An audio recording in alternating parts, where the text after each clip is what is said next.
Donald Trump says that we've got to spend 5% of our GDP on defence. Right now, the UK's GDP is around £2,800 billion a year. 5% of that is £140 billion a year. And according to the House of Commons Library, this year, the government will spend £59.8 billion, call it £60 billion for the sake of convenience, on defence. In other words, if we were to do what Donald Trump wants, we have to find another £80 billion to spend on defence. And given that he is planning to pull the US out of defending Europe, maybe we'll need to. But in that case, the question is, where do we find another £80 billion to spend on defence in this country when supposedly our books are already struggling to balance? I think that this is a question that I have to address because it is almost existential with regard to the future of how we manage this country, how we see ourselves in the world, and to whom we accept responsibility at a time when the US is clearly giving up on everyone. I'm not by nature a big fan of defence spending. It is something that to me seems almost alien to what I would wish the government to engage in, but I also know it's necessary. And I suspect that my attitude to defence is not untypical.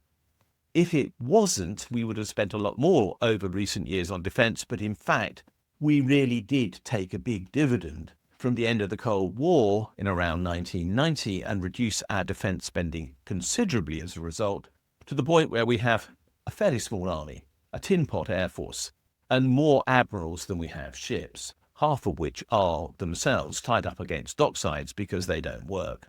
I don't wish to damn our defence forces, but the overall profile of where we are is not good, as any defence minister would, if they were being honest, and that's a rare quality, admit. So, how are we going to find another £80 billion out of the total government spending, which is itself near enough 1,100 billion or thereabouts? This is a significant slug of money. It's like saying, let's not educate children under the age of 9, for example, or it's like, let's give up on social care altogether. Let's take a big chunk out of the old age pension, perhaps raising the pension age to something over 70, or, well, you can decide which thing you want to give up. Whatever is suggested, the cost for someone is going to be high unless the 80 billion comes out of increased taxation, in which case the cost of that £80 billion is going to come out of everyone's pockets. Now, let's stand back and face reality. You can't, in practice, increase defence spending by £80 billion without actually reallocating vast amounts of real resources inside the UK economy from what they're being used on now to defence. That's a simple, straightforward statement of fact. We would need more people in the army, in particular. We would need more people in the Air Force. We would need more people in the Navy. And, of course, we would need more civil servants to support them. And our defence industry would need to be bigger. So, ignoring money for a minute, the truth is that if we are to increase the total part of UK economic activity that is expended on defence, something else has got to give. So the change in finances is merely going to reflect a physical reality that actually you are going to have to reduce your household real disposable income if the country is going to be defended to the extent and out of its own resources that it is at present, using US money and US troops and planes, which are located here in the UK, some of them not very far away from where I'm speaking right now. The fact is, that is the reality that we're really being presented with. It is that we are going to have to give up our income. And the answer, therefore, to where this extra £80 billion of spending going to come from is not from cuts, because cuts would not deliver the outcome that we need. The outcome that we need is more young people, and by definition, most people engaged in defence are young, working in our Army, Air Force and Navy. And if they're doing that, they are not producing the other things that this country requires.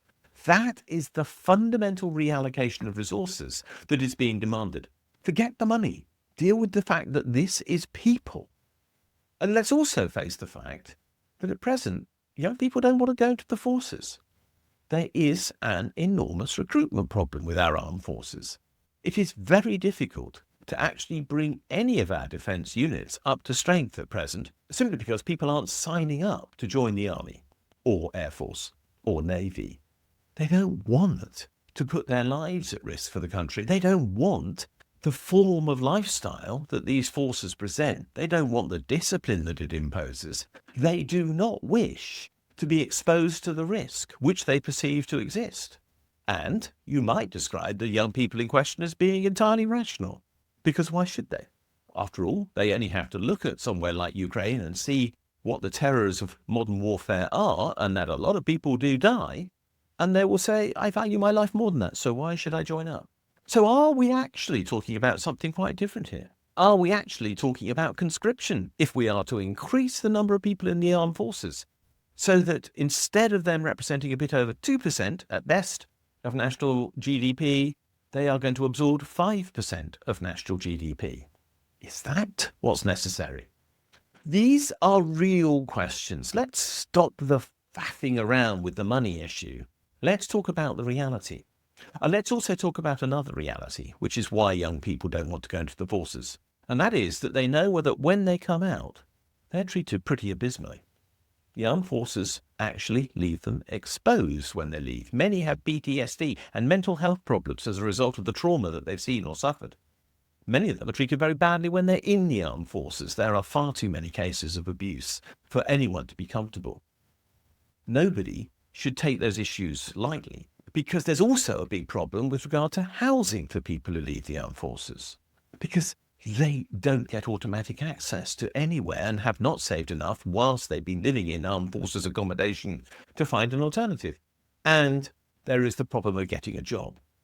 It's very difficult to transfer from being in the infantry to doing something else in civil society. It's fine if you're a skilled aircraft engineer, you'll probably get a job fairly easily. But most people aren't in that skill category, or they have skills that aren't transferable. You might be able to fly a drone for the military, but there's very little chance you will fly an equivalent drone in the private sector. So how would we actually transition people out of the armed forces if we put so many people into them? I don't know the answer to any of these questions, but as I've said right at the start, there is a form of existential nature to this question about redefining the role of defence in our economy that does beg us to actually address what the issue is and what we're living in fear of and whether it might happen and why it's worth our while to dedicate so much of our resources to defence when maybe we don't think the threat is worth rising to. But without asking the questions, we're in deep trouble. And the economic consequences of those questions are considerable. And in particular, there will be an enormous cost to the real disposable income of people that they will have available to spend on consumer goods if people are put into the fundamentally unproductive activity of running around in military training, because nothing is directly produced as a consequence. And yet some of our brightest and best and fittest and youngest of people will be doing just that. This is serious stuff. It's not good enough for Labour ministers to say we're going to increase defence spending without dealing with all the consequences. They've got to address the fact that they are talking about a fundamental realignment of the economy. And that means that they have to take these questions seriously.